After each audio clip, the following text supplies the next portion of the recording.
America के बाद से नया बयानिया कल उन्होंने बताया जी कि मेरे पास तो पाकिस्तान के अंदर साजिश की है, तो उस पर क्या कहेंगे? कभी वो अमेरिका पे कहते हैं, कभी वो कहते हैं पाकिस्तान के अंदर साजिश की है। मसला क्या क्या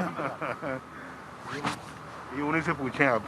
आपके क्या ख्याल है मियाँ साहब, उनको किन्होंने निकाला है? ये उन्हीं से पूछें। अमेरिका के बाद से नया बयानिया कल उन्होंने बताया जी कि मेरे पास तो पाकिस्तान के अंदर साजिश की है, तो उस पर क्या कहेंगे? कभी वो अमेरिका पे कहते हैं, कभी वो कहते हैं पाकिस्तान के अंदर साजिश की है। मसला क्या क्या ये उन्हीं से पूछें आप। आपके क्या ख्याल है मियाँ साहब, उनको किन्होंने निकाला है? ये उन्हीं से पूछें। अमेरिका के बाद से नया बयानिया कल उन्होंने बताया जी कि मेरे पास तो पाकिस्तान के अंदर साजिश की है, तो उस पर क्या कहेंगे? कभी वो अमेरिका पे कहते हैं, कभी वो कहते हैं पाकिस्तान के अंदर साजिश की है। मसला क्या क्या ये उन्हीं से पूछें आप। आपके क्या ख्याल है मियाँ साहब, उनको किन्होंने निकाला है? ये उन्हीं से पूछें।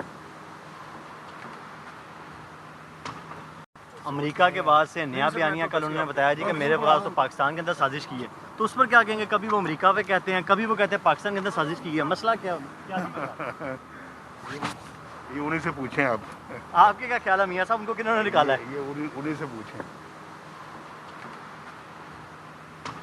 YouTube पर गूगली न्यूज देखने के लिए youtube.com की सर्च बार में गूगली न्यूज टीवी टाइप करें। गूगली न्यूज के पेज पर सुर्ख रंग के सब्सक्रिप्शन वाले बटन पर क्लिक करना ना भूलिए। YouTube पेज पर अपलोड होने वाली वीडियोस से बाखबर रहने के लिए बेल आइकन पर क्लिक कीजिए। आपको हर नई वीडियो के बारे में नोटिफिकेशन मौसूल हो जाएगा।